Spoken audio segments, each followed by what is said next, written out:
Bonjour à toutes et à tous et bienvenue dans votre revue quotidienne de l'actualité sur l'Economist TV. Ce mardi 9 décembre 2025, l'information se concentre aux gouvernances économiques, innovation financière, arbitrage budgétaire et dynamique sociétale.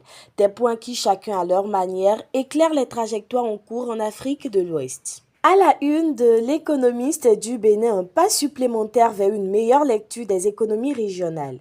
En partenariat avec la Chambre consulaire régionale de l'UEMOA, la Chambre de commerce et d'industrie du Bénin a organisé à Cotonou du 3 au 5 décembre une rencontre réunissant les secrétaires généraux et directeurs généraux des chambres de commerce et d'industrie des pays de l'UEMOA avec la participation de la Guinée.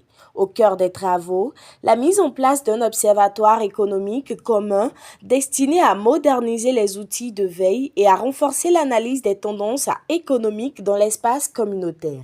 Dans le prolongement de cette dynamique régionale, une autre évolution se dessine du côté de la Banque centrale des États de l'Afrique de l'Ouest. La BCEAO prépare le lancement de son laboratoire d'innovation financière, une plateforme dédiée à l'expérimentation encadrée des solutions technologiques dans le secteur financier.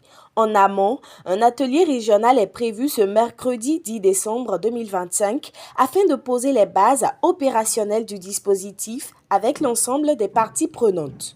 Direction Ouagadougou, où le ministre burkinabé de l'économie et des finances, Aboubakar Nakanabo, se présente devant les députés pour exposer les grandes orientations du budget 2026. Cet exercice budgétaire vise à préciser les priorités économiques du gouvernement et à baliser l'action publique pour l'année à venir.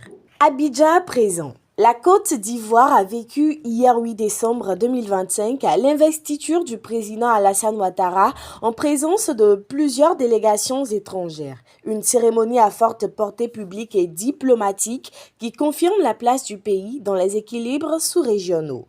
Et pour refermer cette édition, place à l'actualité culturelle et spirituelle au Bénin.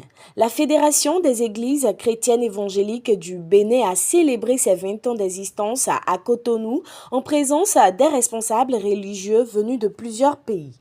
Placée sous le thème « Vivons la volonté de Dieu sur la terre comme Jésus-Christ », cette commémoration a été marquée par des temps de prière, de louanges et de témoignages. Son président, Claude Fachina, a rappelé les missions de la fédération et annoncé la tenue de l'Assemblée générale prévue du 26 au 28 décembre, ainsi que des actions sociales en direction des orphelinats. Ainsi se referme cette revue de presse de ce mardi 9 décembre 2025 sur l'Economist TV.